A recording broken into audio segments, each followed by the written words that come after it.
Podeis assentar, por gentileza, se acomode. Vejam só. Hoje o pastor ele não vai trabalhar com as paraxó, com as poções, para não infartar os irmãos. Mas deixa eu fazer-lhe uma pergunta, só para eu ter ideia dos acontecimentos que estão surgindo através das poções aqui ministradas. Qual foi a primeira poção que foi ministrada aqui nesta manhã? Parabéns, eu pensei em trazer uma caixa de chocolate para motivar, né? Segunda poção, qual foi? Beleza, esta marcou a irmã. A terceira, Esther Pani, escondendo a sua face. Quarta,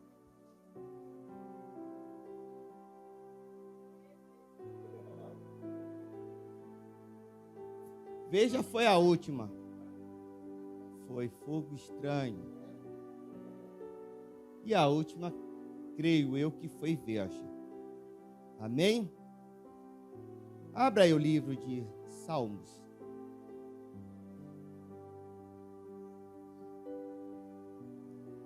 No capítulo de número 119, já quero até inclusive pedir perdão, porque me parece que domingo passado, a impressão que estava dando é que o pastor estava bravo, né? Mas não foi nada disso, irmão. É que quando a gente veste a palavra, quando a gente veste esta roupagem da palavra, que importa se eu não estivesse vivenciando ela através dos escritos. E aí a gente acaba trabalhando nesse ação espiritual. Mas não se preocupe que hoje vai ser algo muito vocês, tá? Mas fique tranquilo. Livro de Salmos, abrir o capítulo 119. Eu quero que vocês vão até o versículo de número 140.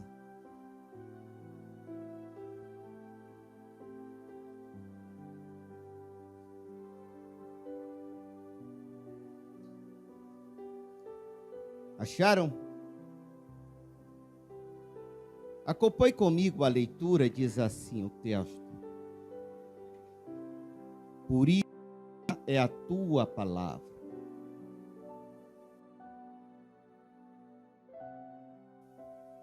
Vou ler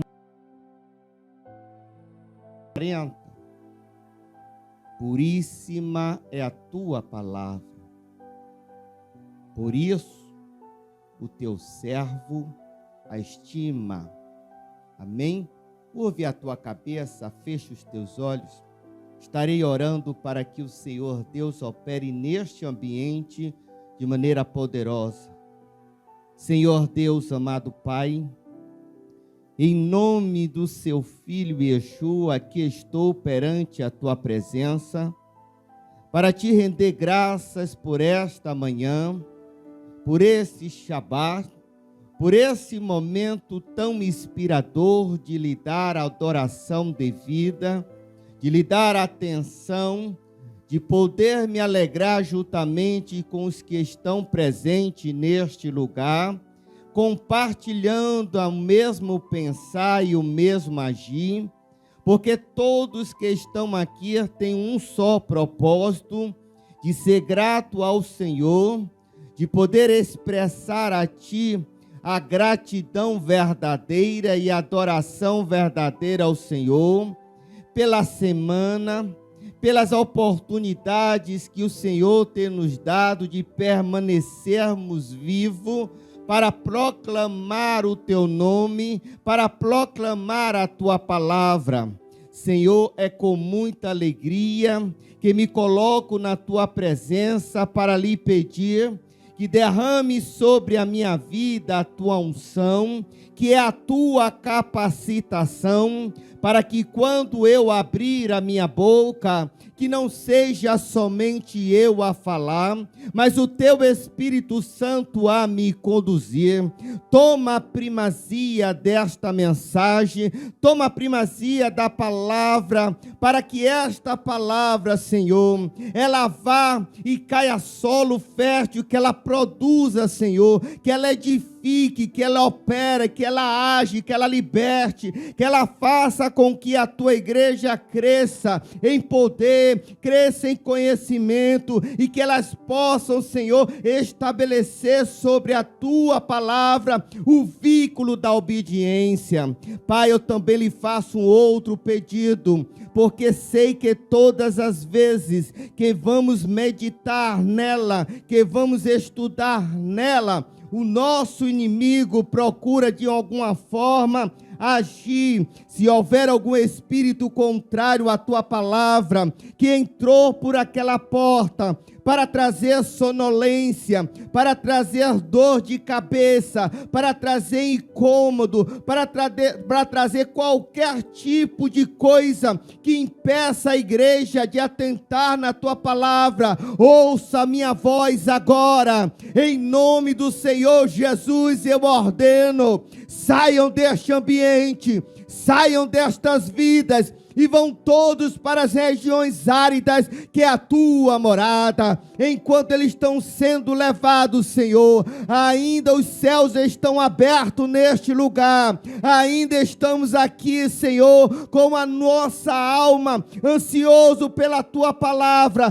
para saciar o nosso espírito. Por isso, ó Pai, derrama logo neste lugar a tua presença, a tua Shekinah. Comece, Senhor, meu Deus, trabalhar em nosso coração, em nossa mente, para receber a bendita palavra do Senhor. É o que eu te peço e te agradeço, em nome do Senhor Jesus. E toda a igreja diz: amém.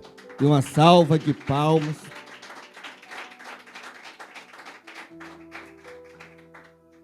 Vou dar um tempo para que vocês pegam uma água, vão ao toalete, né? Porque quando iniciar a palavra, peço ao irmão que não se locomove, não ande. Faça deste lugar um ambiente propício para Deus operar. Porque creio eu, na minha visão, minha humilde visão, quando a palavra de Deus ela é aberta, significa que é o próprio Eterno falando com a igreja. Imagine você, Deus falando no Monte Sinai, e aquele alvoroço todo, aquela presença em sua totalidade. Aí o povo: peraí que eu vou aqui no mato, em algum canto. Seja até dá uma impressão ruim, né? Então, eu vou dar um tempo para que vocês possam aí fazer o que tem que ser feito, né? O patriarca já levantou. Aproveite mesmo, irmão. Prometo tentar ser breve, tá?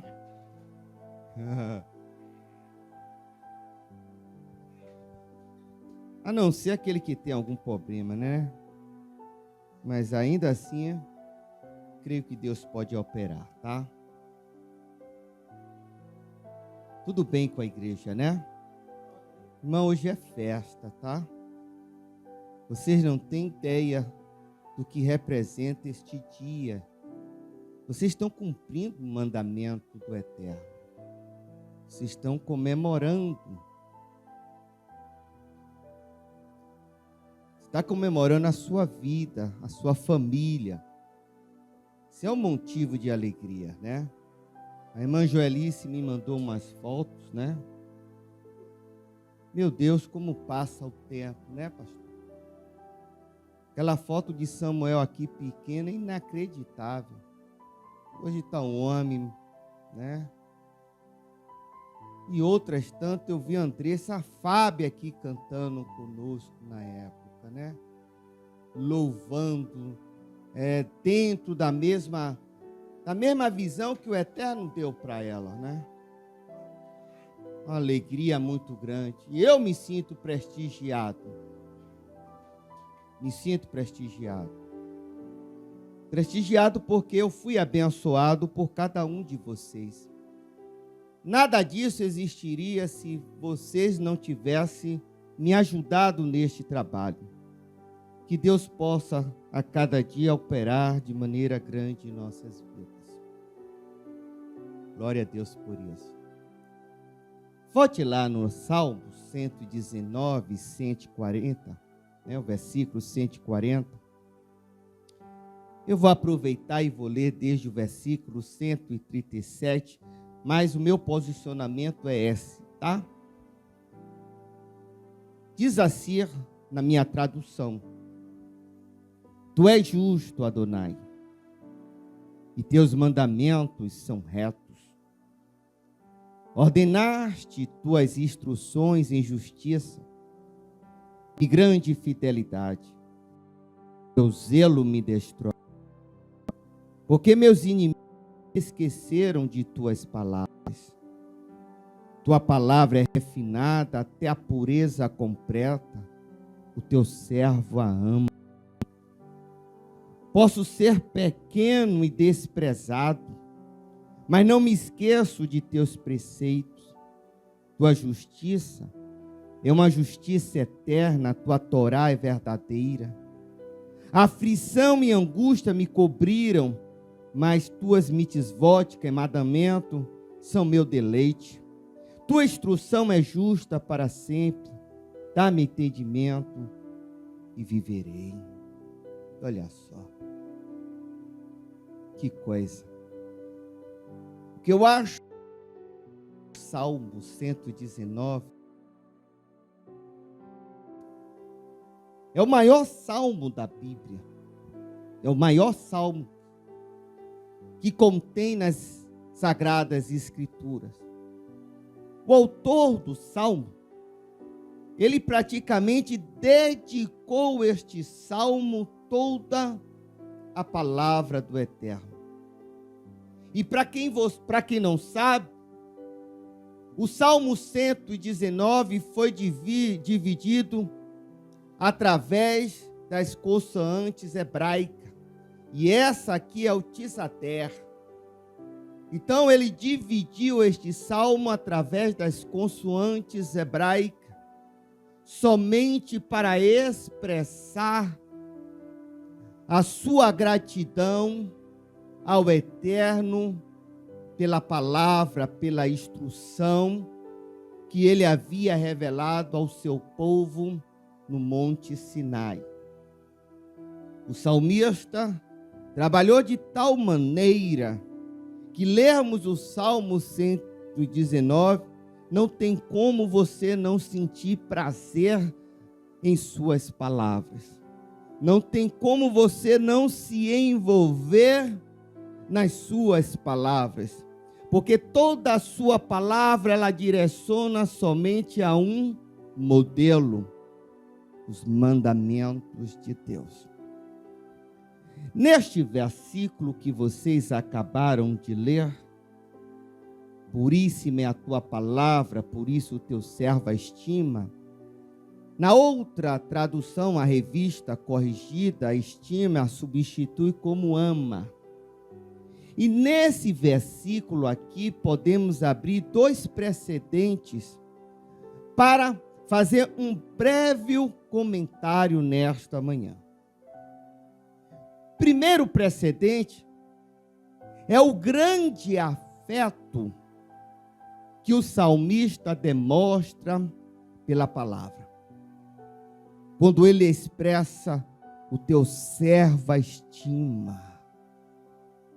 O teu servo a ama. Esta é a maneira prazerosa que todo convertido e servo de Deus deve ter com a palavra. Até porque ela também conduz à vontade de Deus e lhe serve também como guia para o chamado e para o serviço estabelecido pelo próprio Deus para a sua vida. O segundo precedente que eu posso relatar aqui nesta manhã: qual o fundamento, qual o motivo para este afeto? O que levou ele a ter tanto afeto pela palavra? No próprio versículo ele responde, porque o salmista ele considera a palavra de Deus como pura e valorosa para a sua vida. Olha só, está aqui, puríssima é a tua palavra, puríssimo é a tua palavra, é por isso que o teu servo, ele o quê? Ele ama, ele o quê? Ele estima. Este é o motivo, este é o fundamento. E olhando pela linha de raciocínio do salmista, percebemos também que a palavra ela carrega a imagem da santidade do Eterno e que é designada para nos tornar também parceiros dela.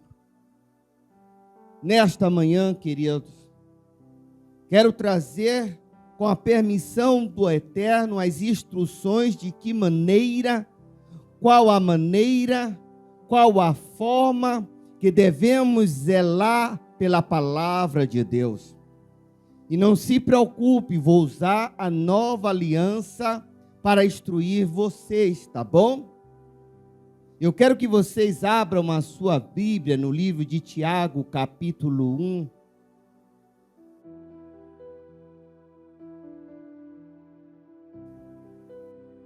Toda a história da Bíblia, toda a narrativa da palavra do Eterno, nós sempre estamos ouvindo até o próprio Senhor falando acerca da palavra. E a gente, quando lê o texto, quando a gente absorve o texto, quando nós vemos as narrativas dizendo acerca da palavra, a gente não dá tamanha importância o significado do nome à palavra, da lei, do mandamento, da forma que foi transliterada, não importa, mas a gente não dá. A gente lê a história e a gente não dá devida atenção a ela, a importância dela, o significado dela, o que ela pode proporcionar para a vida daqueles que crêem no Senhor Deus. Então a gente lê como se fosse no sentido literário da questão. Vimos um episódio, vimos alguém falando da palavra, mas nunca perguntamos que palavras são essas. Quais são as palavras que eles tanto falam na Bíblia? Você vê o apóstolo Paulo falar da palavra, você vê o próprio Cristo falar da palavra, você vê o apóstolo João falar da palavra, mas nunca nos perguntamos que palavras são essas, porque eles falam da palavra, porque ele entende sobre a palavra. Quando ele anuncia a palavra, ele está falando para alguém que saiba da palavra. Então a igreja em si, ela lê a biografia, o sinótico de Cristo, e ele lê e ali fica por isso. Não, irmão, a gente tem que atentar naquele sentido. Que palavras são essas? Que verdades são essas? Porque olhando o texto, ele não diz, ele não informa, ele não direciona a palavra para um determinado livro. Nada disso é feito, a não ser que você se envolva. Porque existe palavra na Bíblia que ela é codificada. A pessoa que não valoriza não a enxerga como deveria. O próprio Jesus, ele explicava através das parábolas que alguns não conseguiriam compreendê-las, porque eles enxergavam de outra maneira. Mas lá em Tiago, capítulo 1, 21, vocês que estão me assistindo, pode abrir a sua Bíblia. Tem uma maneira de zelar a palavra. Lembrando que a palavra, irmão, é a Torá, tá? É a lei, é o mitzvot, é o mandamento. Tudo é lá. Ela é alicerce de todas as coisas existindo. Sem ela, querido, nós não seríamos nada. Ali contém toda a vontade do Eterno, todo o princípio da criação, tudo que o homem precisa aprender para conhecer a Deus, para conhecê-lo de forma plena. Então, tudo direciona lá. Tudo que se reflete lá na frente veio de lá, que é um reflexo que ela produz na vida daqueles que a crer e que receberam a Cristo. Tiago fala que a colheita, ela tem que ser acolhida com mansidão para a nossa salvação. Olha lá, versículo 21. Diz assim: portanto, despojando-vos de toda impureza e acúmulo de maldade, para aí. Não se lê a palavra de qualquer maneira.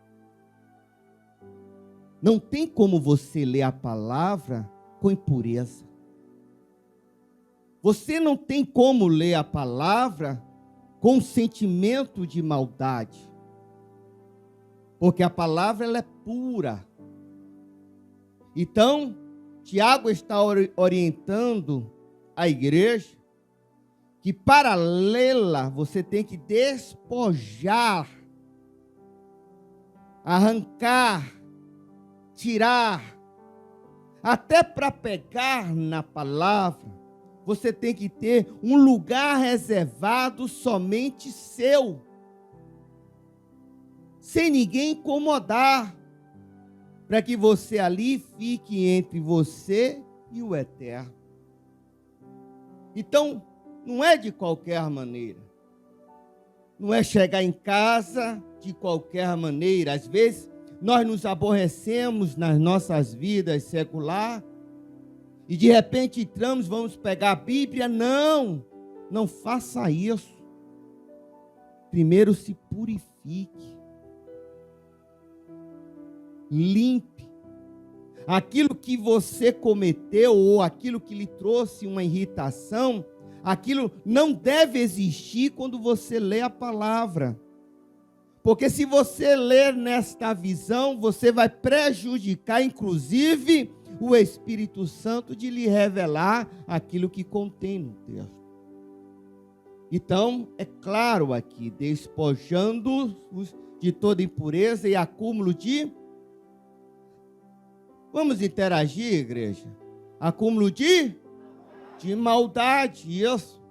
Depois disso, ele diz, acolhei agora. De que forma? Com mansidão.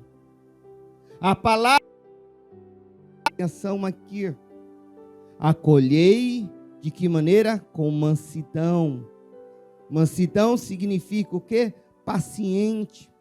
Embora muitas vezes o texto é difícil de entender, embora muitas vezes a palavra é complicada de se entender, mas acolhe ela com paciência, com mansidão, com calma.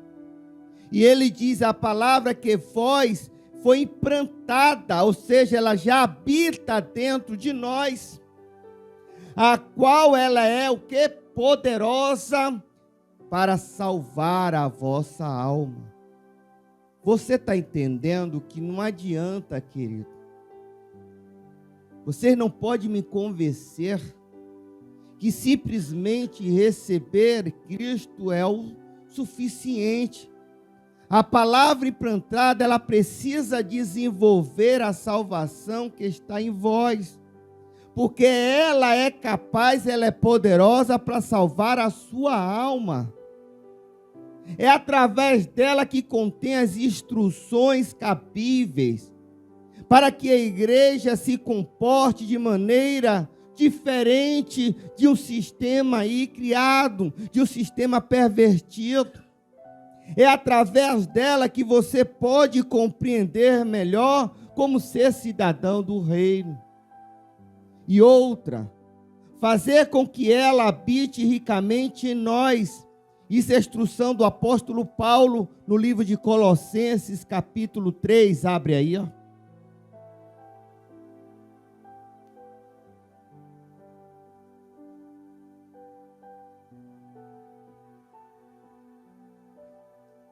Colossenses, capítulo 3, versículo de número 16. É um outro modelo, é uma outra maneira. Na verdade, é um conjunto de instruções para que possamos nos sentar e absorver a palavra de habite. Significa que ela tem lugar. Significa que a palavra ela tem um ambiente. A palavra ela não é solta. A palavra ela precisa entrar em um ambiente para fazer a diferença. É a palavra que liberta. Então, Paulo está orientando aqui, habite. Mas não habite de qualquer maneira, como se fosse um jornal que muitas vezes se lê, aqueles noticiários que não edificam, mas lhe traz conhecimento somente naquilo que é ruim. Ele quer que esta palavra habita de forma valorosa, porque ele diz, habite ricamente em vós, a palavra de Cristo. Instruí-vos e aconselhai-vos mutuamente em toda sabedoria, louvando a Deus com salmos e hinos e cânticos espirituais com gratidão em vosso coração. Por que ele diz isso? Porque quando a palavra ela habita ricamente, até o seu louvor é diferente. Quando a palavra ela habita ricamente, até a sua ministração é diferente. Porque ela sobressai do intelecto, ela sobressai do mundo terreno e entra na hemisféria espiritual, e ela trabalha conforme a Bíblia nos ensina, como espada de dois gumes, separando inclusive a alma e o espírito. Mas para isso surgir, eu tenho que tê-la, ela, como o salmista disse, pura, valorosa, rica. E é isso que o apóstolo Paulo está orientando. Terceiro, já vou encerrar, tá? Fique calmo. Comigo agora é assim. Só esse a gente encerra e todo mundo vai almoçar, tá? Amém? Não. Eu disse para a irmã, volte para casa. Mas vamos lá, 1 João capítulo 2, versículo 5. Uma outra orientação de zelar. Irmão, não lê a palavra do Eterno como obrigação, tá? Eu já tive esse comportamento. Inclusive, o que me motivou a ler a Bíblia foi aquela maneira de se ler a Bíblia humano, né? Aquilo era desafios que o crente inicia, de ler a Bíblia toda, de dizer ao público que já leu a Bíblia toda. Querido, tem muita gente que leu a Bíblia toda, mas não conhece ela. Então, não lê a Bíblia como uma obrigação ritual, tá? A obrigação todos nós temos de ter pelo Pai. Então, não leia ela por ler, só vou ler o Salmo. Eu vou ler porque eu tenho que ler. Não, você não tem que ler porque tem. Você tem que ler com os olhos, como eu estou lhe dizendo, da forma como você enxerga ela. Prazerosa. Espera aí que eu vou ler um pouquinho do maná. Espera aí que eu vou ler um pouquinho da porção. Espera aí que eu vou me alimentar um pouquinho no espírito, porque às vezes a gente come tanta coisa na parte material, eu inclusive, Mas às vezes a gente deixa de alimentar a parte espiritual. E quando vamos alimentar a parte espiritual, não alimentamos corretamente. Por isso que muitas vezes não nos enche. Por isso que muitas vezes ela não tem um impacto, né, como deveria ter na sua casa ou no ambiente propício para você ler.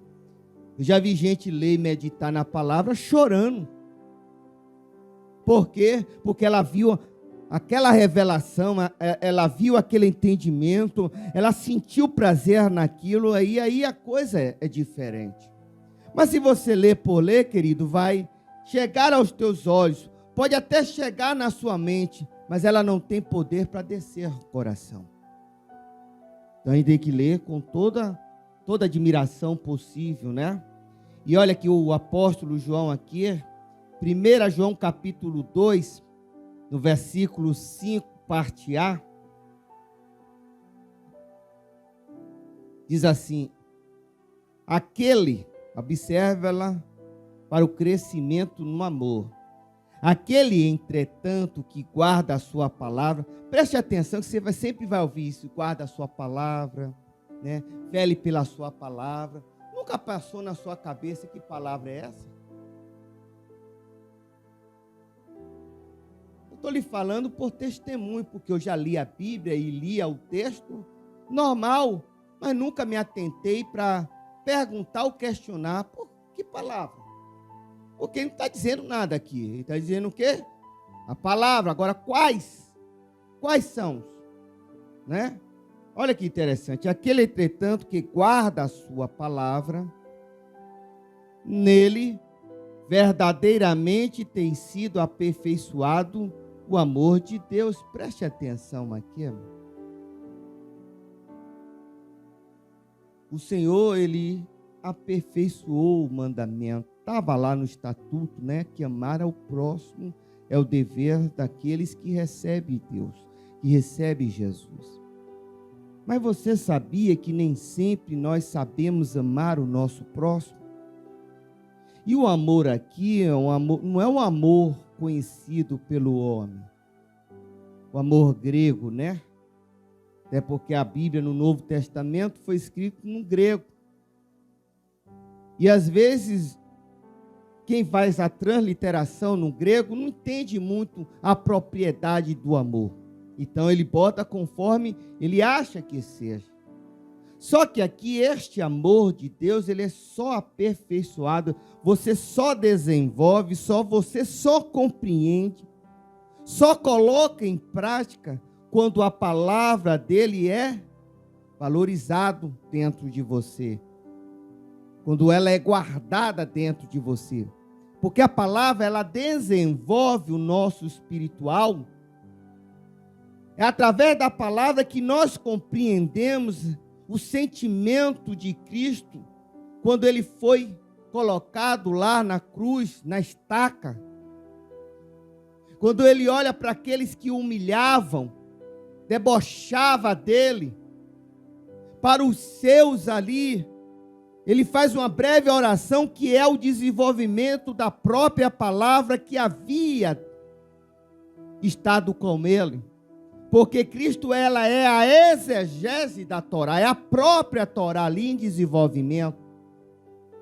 E quando ele ora, ele diz: Abba, perdoa, porque eles não sabem o que fazem. Este é um sentimento desenvolvido dentro dele, que o próprio Moisés também desenvolveu.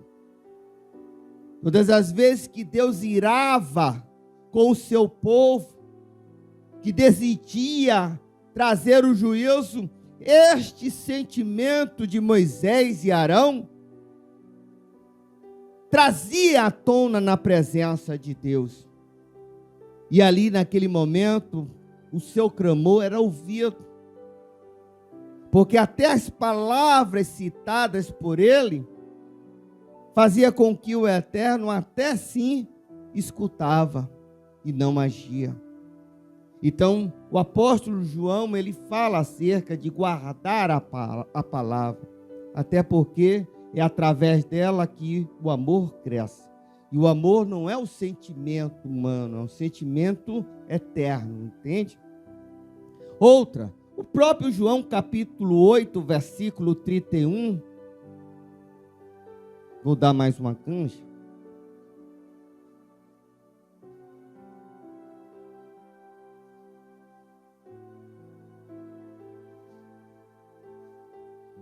Qual é o intuitivo? Qual é o entendimento da igreja quando ela é injetada no reino de Deus? Qual é o fato? É para desenvolver. Eu já ministrei sobre isso e volto a falar que a intenção de Deus conhecia Deus. O propósito de Deus em Êxodo é separar, atrair as outras nações. Qualquer, a gente não chega nem ao que ele tem.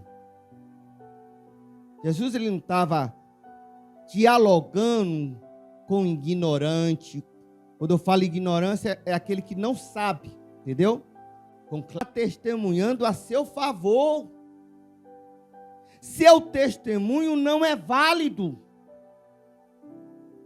Yeshua lhe respondeu: ainda que eu testemunhe a meu favor, ele diz, meu testemunho é válido.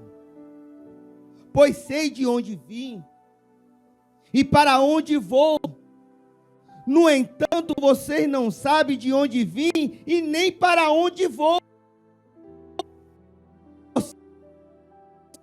Ainda que eu julgasse, isso não significa que ele não julgue, tá? Ele tem autoridade também para o julgar. Ainda que eu julgasse, meu julgamento seria válido, porque não julgo sozinho. Estou com quem me enviou. Mesmo na Torá, na sua deve ser lei, de vocês, mesmo na Torá de vocês, está escrito que o testemunho de duas pessoas é válida. Olha como ele está instruindo o seu povo. Olha que ele não está dizendo nada de novo, ele está dizendo na sua Bíblia, na sua Torá está escrito que se houver dois testemunhos, se torna válido, está lá no estatuto. Eles lhe disseram: onde está seu pai? Yeshua respondeu: vocês nem conheceram nem a mim e nem a meu pai. Se me conhecesse, também conheceria meu pai. Ele proferiu essas palavras enquanto ensinava na área da onde? Tesouraria do templo. No entanto, ninguém o prendeu, porque não era o quê? Chegada a sua hora. Mas uma vez, Yeshua lhe disse: vou embora, e vocês procurarão por mim, mas morrerão em seus pecados. Para onde vou, vocês não podem ir.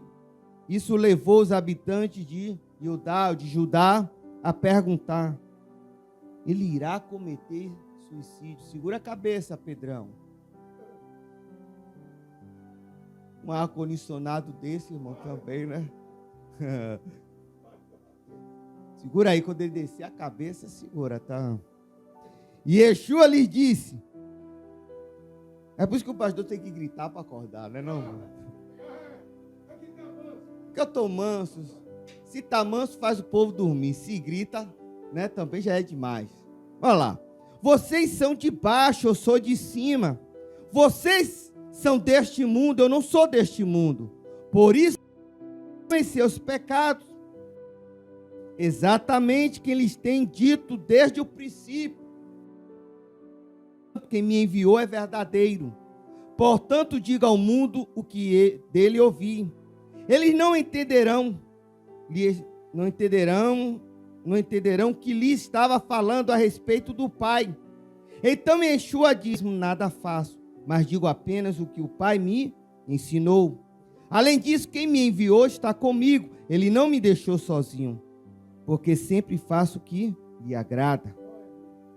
Aí, olha o que acontece aqui. muitas pessoas que ouviram, os habitantes de Judá, que haviam confiado nele,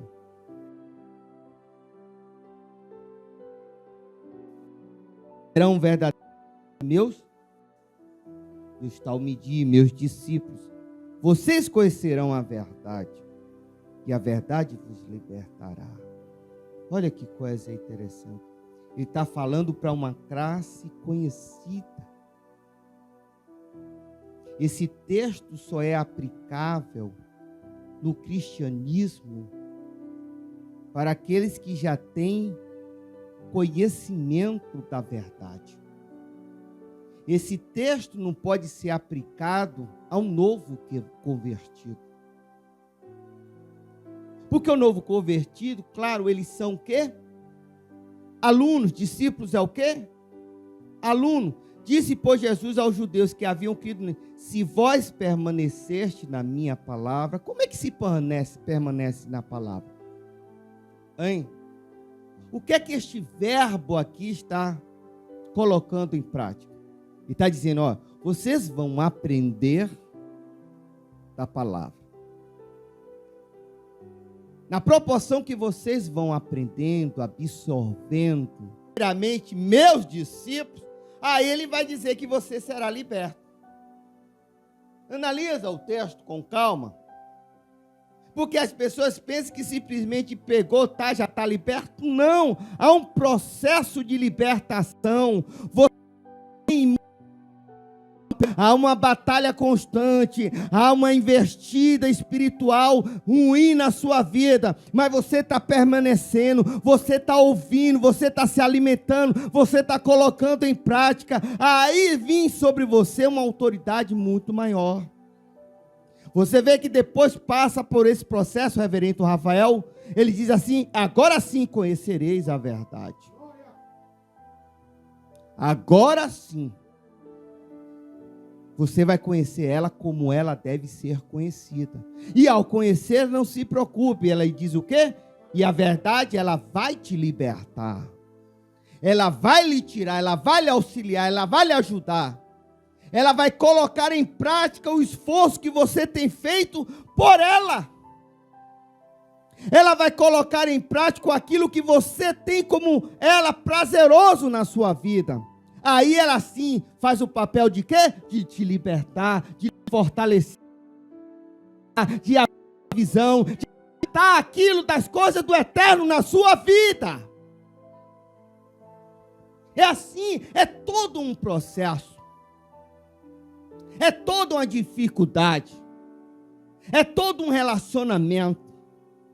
Não queira relacionar com Deus para obter coisas desta terra. Porque coisas desta terra você pode conquistar pelo suor da sua testa, pelo seu esforço.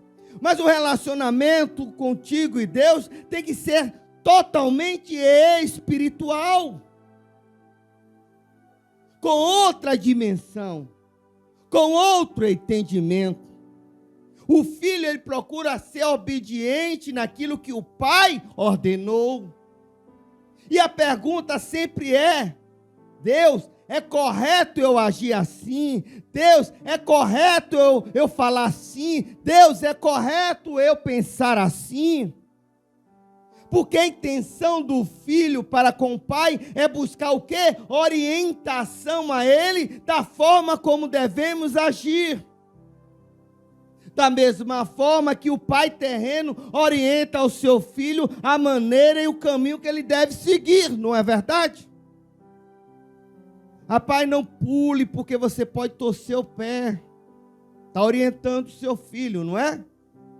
Mas ele continua o quê? Pulando. Isso ele é o quê? Rebelde.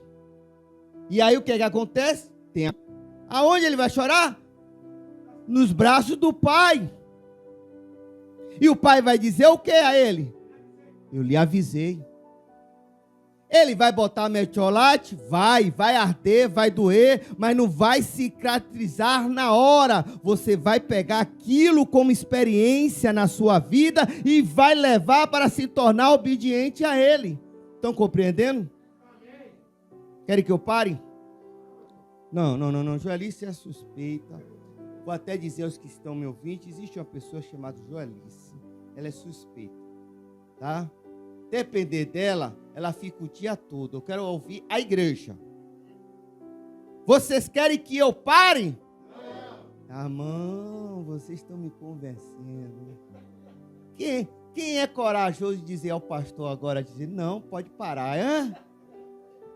Fica logo receoso. Mas não se preocupe não. Que hora é essa? Estou no tempo? Ou já passou? Posso parar e continuar na próxima. Pode ser assim? Melhor, né? É sim. Vamos lá. Abra em Tito, capítulo 1, versículo 9.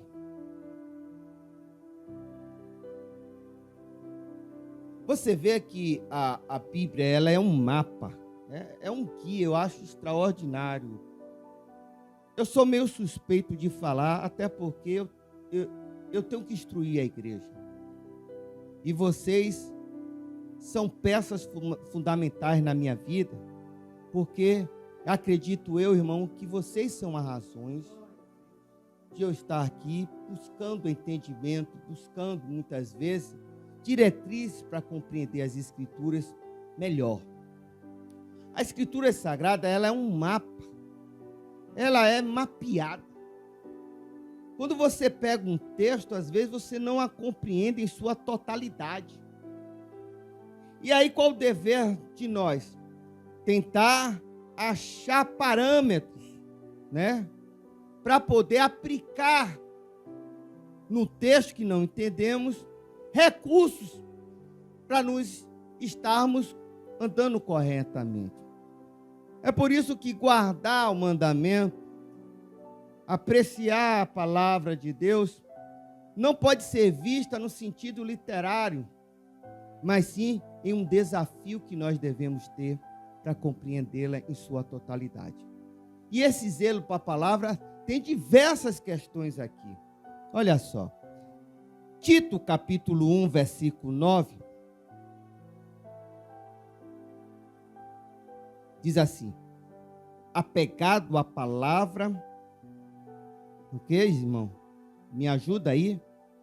Apegado à palavra fiel, que é segundo a doutrina, de modo que tenha poder tanto para exortar pelo reto ensino, como para convencer os que contradizem. Tito está dizendo que você tem que apegar a palavra, não só apegar, não só se encher de conhecimento, não só se encher de entendimento, você tem que pegar, se apegar à palavra também para servir também para os outros. Por isso que ele diz aqui que se apegar à palavra que é fiel e segundo a doutrina, de modo que tenha poder tanto para exortar pelo reto ensino, como para convencer os que o contradizem os seus questionamentos. E eu não estou falando de evangelismo, irmão. Eu não estou falando sobre essas questões, tá? Porque, na minha visão, eu acho que Deus, Ele tem vocês como instrumento dele.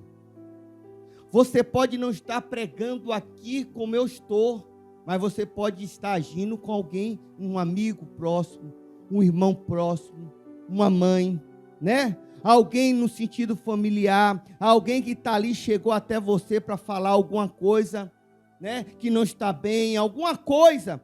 Você ali, querido, é ponto fundamental para você ali exortar, para você ensinar também a palavra de Deus. E não me venha com essa de preparação, que não sei o quê, querido. Eu já li e volto a dizer, a palavra está dentro de vós. Não importa a maneira ou a hora, irmão. Deus diz, não se preocupe. Quando você for levado a um rei, quando você for levado a um governante, quando você for levado para alguém maior, não se preocupe, porque nesta hora você não vai estar sozinho. Deus diz, abra a sua boca e Ele vai te encher naquilo que você sabe, naquilo que você conhece. Querido, eu acho a palavra tão fascinante, que quando você aplica o conhecimento dela, ou você ensina, por exemplo, um exemplo, eu estudei sobre o Pai Nosso, o significado, a origem, a tradição, estudei aquilo. Me aperfeiçoei naquilo. Creia que eu vou lhe dizer. Deus vai enviar alguém para perguntar sobre esta oração. Porque Deus vai te usar você se dedicou, naquilo que você foi instruído. Eu não creio nessas coisas que vêm do alto assim rápido, não, porque não dá para entender. Alguém não lê, alguém não estuda, é uma coisa vem, não. Eu tenho propriedade para dizer. Então Deus vai trazer em memória aquilo que você ensinou ou que você estudou lá atrás. Ela não é esquecida, ela está lá. Na hora ela surge. Sempre acontece isso. Você está ali no ambiente de trabalho, por exemplo. Até os que são da casa, que não têm entendimento, eles vão o quê? Falar algo, aí você fala, aí contradizem você. Não, mas está errado, eu não concordo. Aí a matéria que você trabalhou, que está discutindo, você consegue convencer. Porque ali você está não somente sozinho, o Espírito Santo está ali para convencer. Vocês estão compreendendo, irmão? Sim ou não?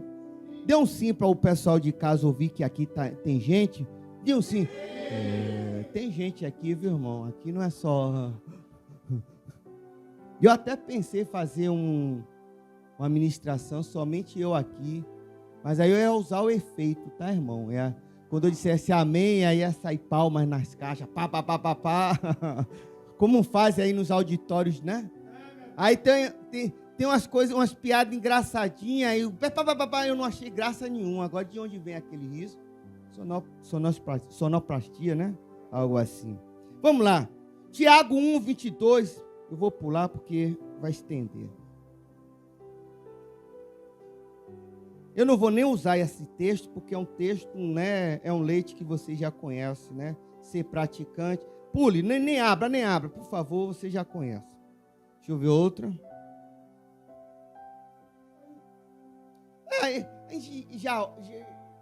Rapaz, eu tenho aqui quantos anos? 10. Quantas vezes eu já falei sobre isso? Não seja só ouvinte, mas praticante da palavra de Deus, não é isso? Eu não sempre instruo isso? Então, não precisa, vocês sabem disso. Eu vou pular em outra coisa mais interessante, então, tá? No capítulo 8, eu vou dar uma base desse zelo e vou trazer algo aqui só para você entender sobre a questão da palavra, da igreja primitiva, né? Para você valorizar mais quando se trata do mandamento, da palavra, né? Vamos supor, disso que eles dizem, a antiga aliança, o Antigo Testamento. Mas vamos lá.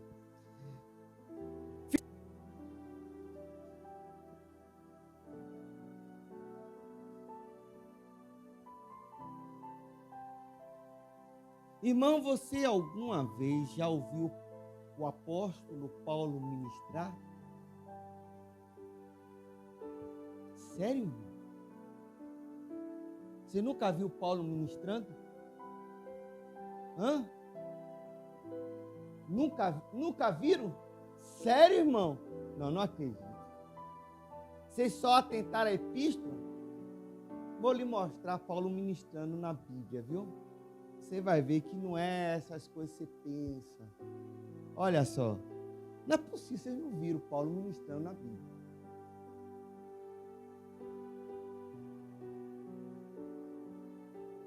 Essa peguei todo mundo, não foi? Não. Vamos lá.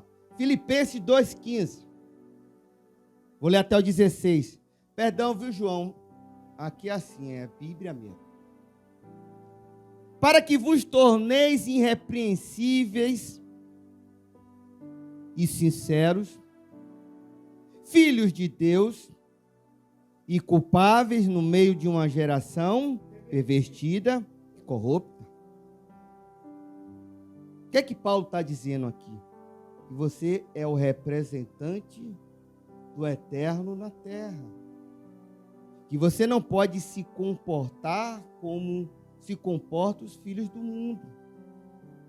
Por isso que ele inicia que vocês devem ser irrepreensíveis. É chato você chegar numa vizinhança e neguinho desconfiar da sua autenticidade como cristão. Porque fala mentira, por exemplo. É você ser crente? Aonde? Se você é crente, rapaz, o diabo é mais. Porque são maus testemunhos. Não adianta. Então ele diz que nós devemos ser irrepreensíveis, sinceros, filhos de Deus, inculpáveis. Para que isso? Ele diz aqui, no meio de uma geração pervertida e corrupta, na qual resplandeceis como luzeiros no mundo. Então, você é representante de Deus na terra. Irmão, por favor, vocês precisam falar dele. Vocês precisam representar a luz. Querido, isso aqui da terra, tudo vai passar. Você não vai levar nada, nem um cinto, nem um sapato, nada, nada, nada. Deus vai perguntar o que vocês fizeram por mim. Para de se justificar, se desculpar. Não fala, às vezes eu por outro lado, eu me assistindo aí, vocês que têm acesso, pessoas querendo se suicidar, querendo desfazer casamento, e não tem ninguém que chegue e fale algo de Deus. Seja instrumento de Deus, que possa proclamar não uma religião, não um evangelismo ritualística, mas a palavra do... Não pregava qualquer coisa. Ele não pregava esse evangelho fácil. Ele pregava com audacidade aquilo que eles aprenderam desde pequeno. Onde está isso? Vou provar. Livro de Atos dos Apóstolos, o nome já diz que este livro é o quê? É um livro escrito pelo Dr. Lucas, trazendo o quê? A igreja. Não, trazendo o modelo dos apóstolos para a igreja. A doutrina dos apóstolos para a igreja. É por isso que eu sou contra texto isolado. Sem contexto é pretexto para heresia. Quando Paulo diz que a gente segue a doutrina dos apóstolos, tem que entender que doutrinas foi essa que eles anunciaram, quais foram as doutrinas que eles próprios deixaram para que a igreja anunciasse também no decorrer. Querido, antes não tinha o evangelho. Antes da igreja iniciar, não tinha o que nós chamamos de Novo Testamento. Não tinha as epístolas paulinas copiladas. Não tinha TV, não tinha nada. Eles pregavam aquilo que eles conheciam do texto. Olha que interessante. Atos dos Apóstolos, capítulo 1, versículo 20.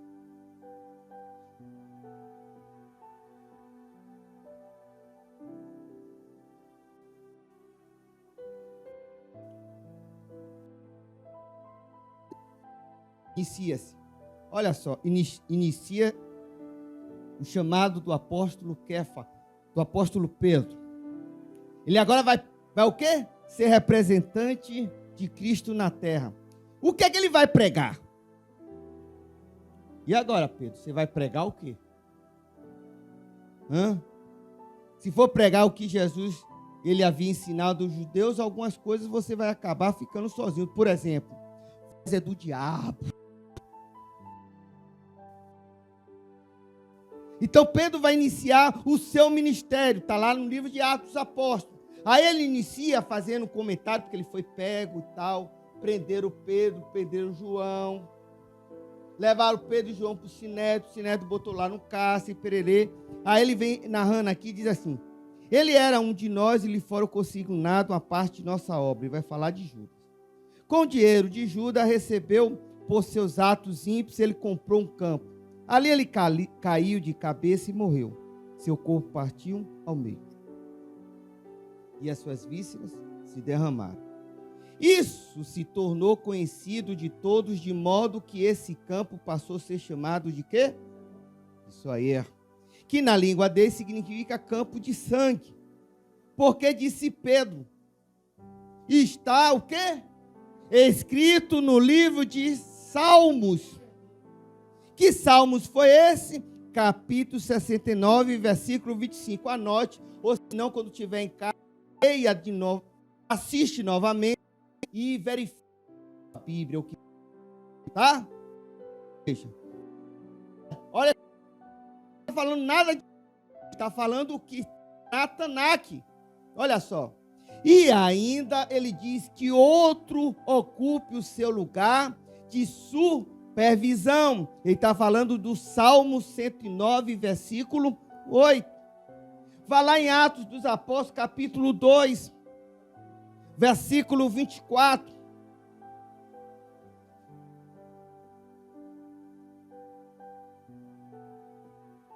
Lá atrás também tem outros textos, né? Mas deixa eu ir adiantando. 24. Contudo, Deus o ressuscitou e não permitiu que ele sofresse a morte. Era impossível que a morte pudesse detê-lo, porque Davi disse a respeito dele. Qual é o Salmo? 16, versículo 8 e 11. Quando ele diz, sempre vi Adonai diante de mim, porque ele está à minha direita, de modo que não serei abalado.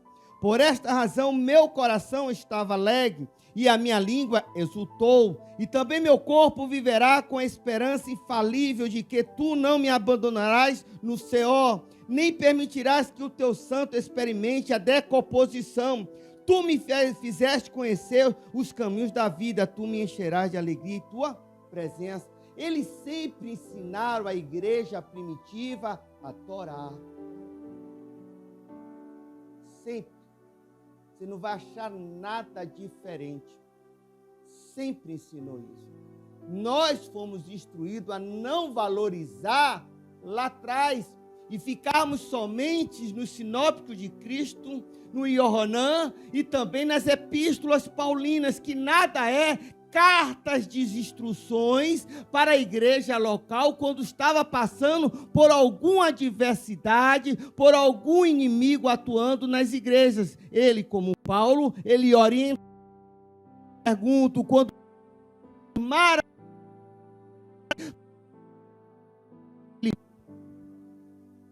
porque as epístolas é a conclusão de algo que ele fundamentou. O algo que Paulo levou-se um ano ensinando o que a igreja? Paulo andou ensinando o que? Revelações do alto? Não, querido, eu vou lhe provar na Bíblia. Mas vamos lá. Atos 2, aí, 32.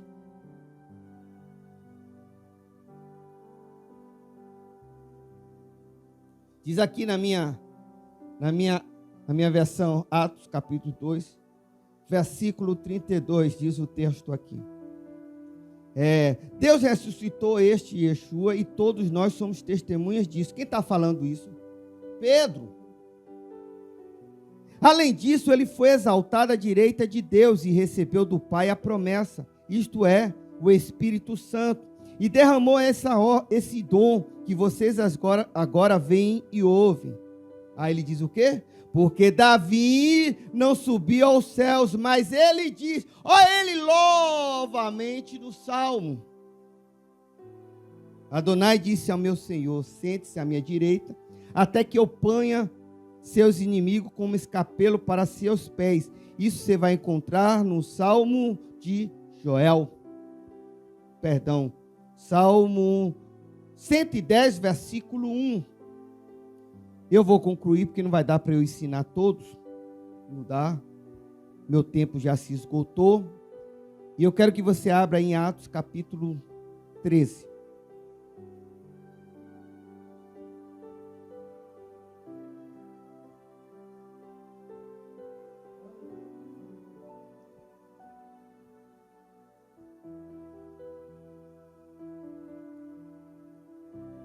Versículo 13. Aqui está a ministração de Paulo.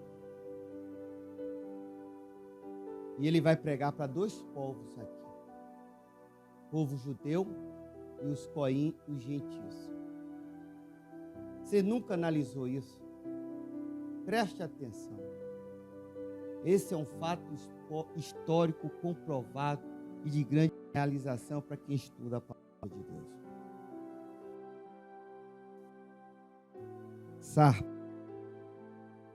Paulo,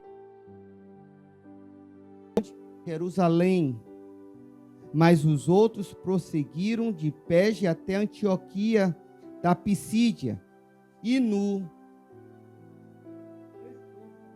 13:13, na sua tradução, ele fala do sábado como um dia qualquer, tá? Ele fala como se fosse um dia qualquer. Mas na minha tradução ele fala como ordenança divina. E vou lhe provar por quê. Olha só. Mas os outros prosseguiram. Perge até Antioquia, Pisídia. E no Shabá entraram na sinagoga e se assentaram. Quem entrou na sinagoga e se assentaram? Paulo e Barnabé. Ele estava onde, irmão? Nenhuma sinagoga. Sentados. E eles foram o quê? No Shabá. Foram o quê? Ouvir a palavra do Eterno.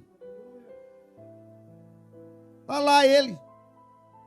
Depois da leitura da Torá e dos profetas, vou repetir, depois da leitura da lei, que se tiver aí, e dos profetas, se algum de vocês tem uma mensagem de encorajamento para o povo, fale. Aí, quem está sentadinho, faz o quê? Então Paulo pôs em pé, acenou com a mão e disse: eu tenho. Agora você vai ver a ministração do apóstolo Paulo. Aí você vai entender como era ministrado a palavra do Eterno. Coisas que você não vê muitas vezes quando você assiste um canal, quando você vê alguém propagando. Porque ele tinha fundamento. Aqui, ó. Amigos. E ele fala aqui, da onde? Amigos da onde aí? No seu? O meu é de Israel, os israelitas. Amigos israelitas. E quem mais? Olá, e temente a Deus, ouça-me. Ele vai ministrar agora. A base da ministração de Paulo, como é, irmão? O Deus do povo de Israel escolheu nossos pais. Está narrando toda a história para chegar a um objetivo só, que é Cristo. Pregar Cristo. Não, mas você vai falando, ó. Sua aprovação com a seguinte palavra: encontrei em Davi o quê? Um homem segundo o meu coração. Meu pai respondeu. Ele que o quê? Ele continua.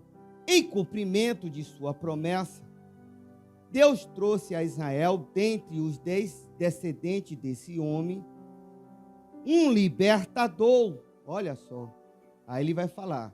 Yeshua. Antes da vinda de Yeshua, Yohanan proclamou todo o povo de Israel uma imersão relacionada com voltar-se a Deus. Antes de Jesus vir, quem proclamava ao povo era João Batista, entendeu? Ele está falando tudo, ó. E Deus abandonando o pecado.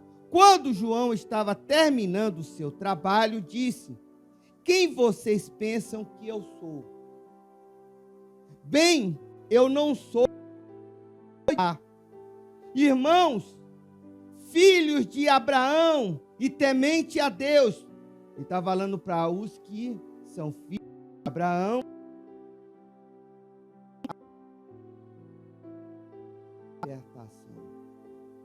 Porque o povo que vive em Jerusalém e seus líderes não reconheceram o que era Jesus, nem entenderam a mensagem dos profetas que era lida a cada sábado, cada Shabá.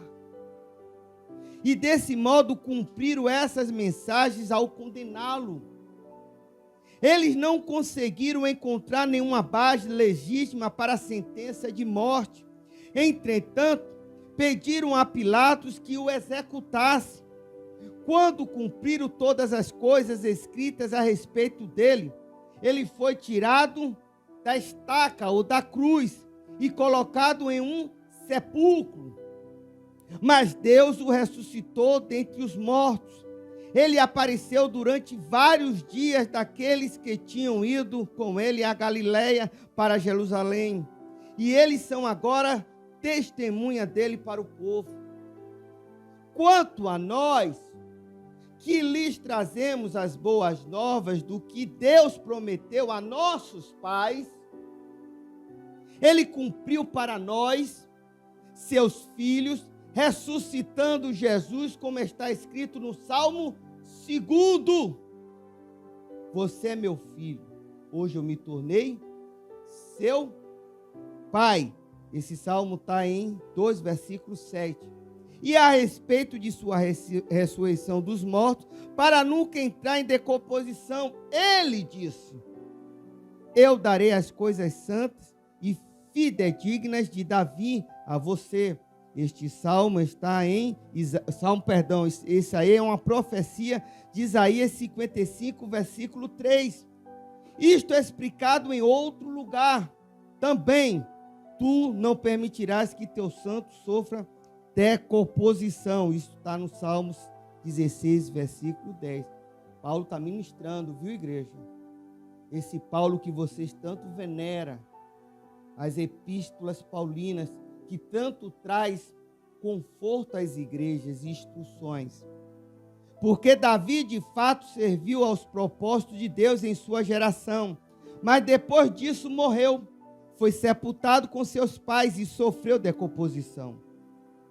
Entretanto, já vou encerrar, já estou sentindo o termômetro já. E aquele a quem Deus ressuscitou não sofreu decomposição.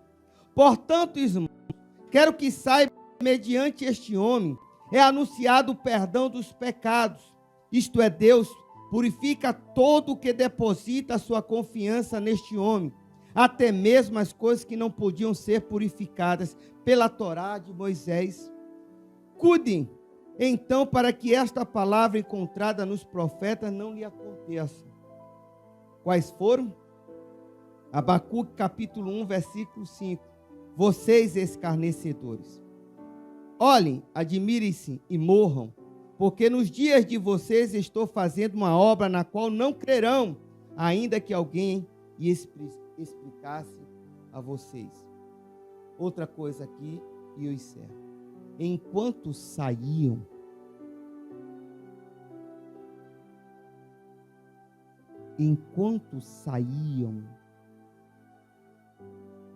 porque às vezes a palavra não é essas coisas, tá? Queria algo mais profundo, pastor, para buscar as suas. Mas aqui, embora para alguns não surgiram efeito, para uma classe surgiu. Enquanto saíam, as pessoas convidaram Paulo e Barnabé a falar-lhe mais a respeito desse assunto no Shabat seguinte, porque eles se interessaram em saber, em conhecer a palavra de Deus, em conhecer estas promessas, entender o seu significado, entender os seus desígnios, o princípio, o meio e o fim. Eles se interessaram tanto com a performance de Paulo, de trazer evidente as questões relacionadas a Cristo, os projetos, os propósitos e o fim que foi dado a ele, que ele disse: Paulo, volte novamente para nos ensinar a Torá de novo. Aí diz: quanto a reunião da sinagoga acabou, quem foi essas pessoas que pediram Paulo para voltar sábado? Alguém sabe me dizer? Os gentios, os tementes a Deus. Eles queriam conhecer a Torá, eles queriam conhecer as mitzvot de Deus. Eles queriam aprender. Olha só, vários dos judeus de nascimento e prosélitos devotos seguiram a Paulo e Barnabé, que conversaram com eles, recomendando-lhe que continuassem apegados ao amor e à bondade de quem? De Deus. E olha, o mais forte ainda é agora. No Shabá seguinte, quase toda a cidade se reuniu para ouvir a mensagem a respeito de quem? Olha só, ele inicia com a Torá. Ele desperta na igreja, ele desperta nesse gentil um interesse, um prazer, algo diferente que eles nunca ouviram. E no próximo, toda a cidade veio escutar, porque estes mesmos que ouviram a Torá, que ouviram Paulo anunciando a palavra corretamente, foram os mesmos que passaram a divulgar aos seus vizinhos, àquele mais próximo, dizendo: irmãos, nós ouvimos uma boa palavra nesse Shabá.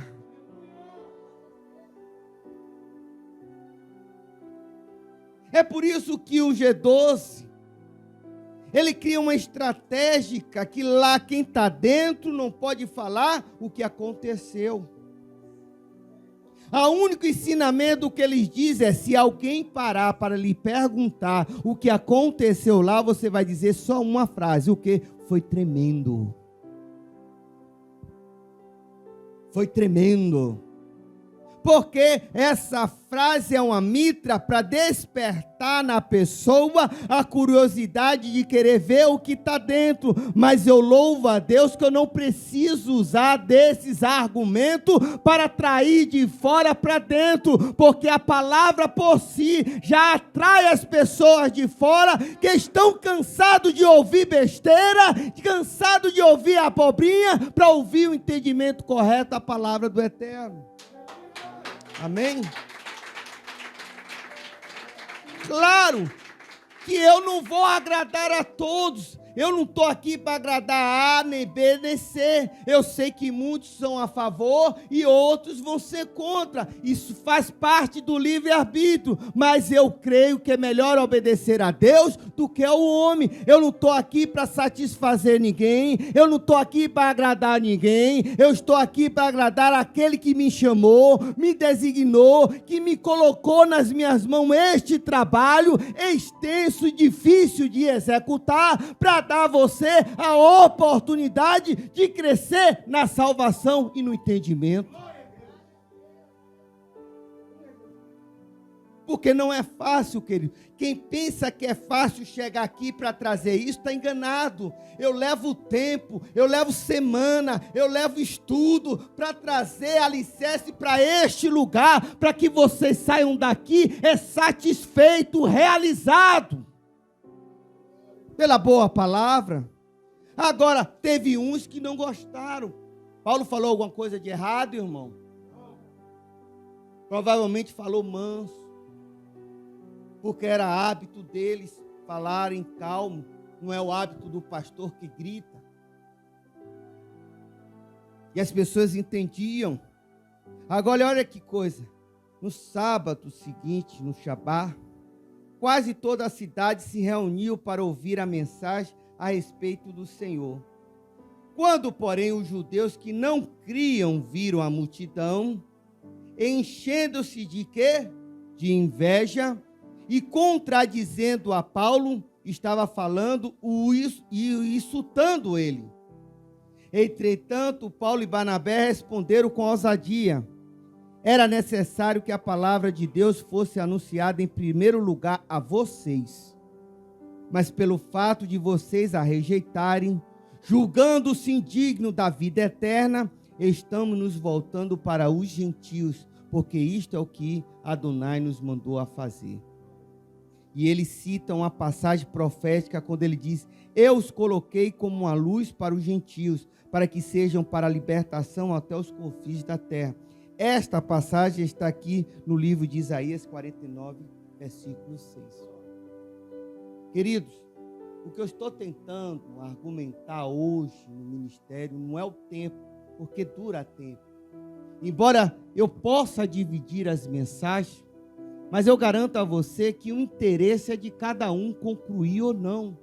Eu sei que existem pessoas aqui já estão habilitados, como o reverendo Rafael, que já conhece um pouco da palavra, já conhece um pouco do texto. Inclusive eu convido ele também para poder fazer um vídeo e anunciar aquilo que ele tem absorvido, não somente nesse ministério, mas na visão que o Eterno tem dado a ele.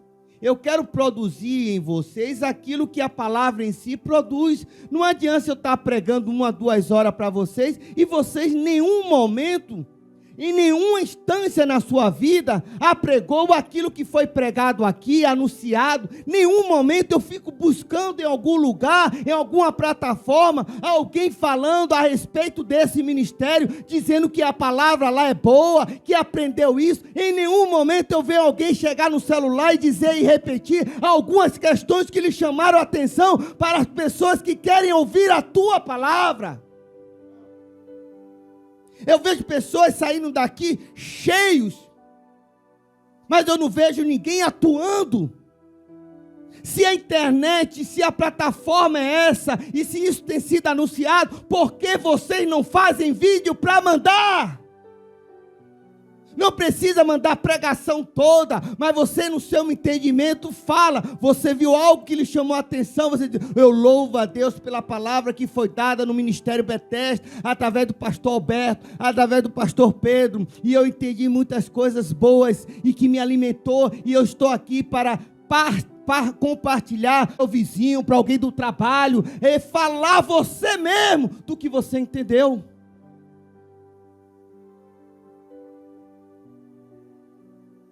Mas não, quer passar mais 10 anos nesse ministério sentado? Quer passar mais 10 anos falando o que só faz encher seu eco? Ou a sua vaidade? Porque no livro de Eclesiastes diz: pastor, pegue leve. Não, tem que falar a verdade. Debaixo do sol, tudo é vaidade.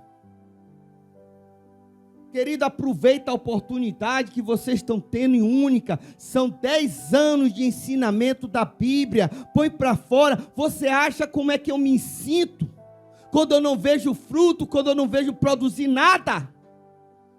Você não tem ideia o sofrimento que eu passo. O meu espírito, a minha alma se abala quando eu vejo a igreja sentada, se enchendo, gordo, mas não faz nada. É por isso que nós não saímos deste ambiente e não tem como sair, porque eu dependo de vocês para pregoar as verdades e os ensinamentos que são dados por parte de Deus através do Espírito Santo do Senhor. Estes homens de Deus, esses diáconos de Deus fizeram tudo o que eles aprenderam.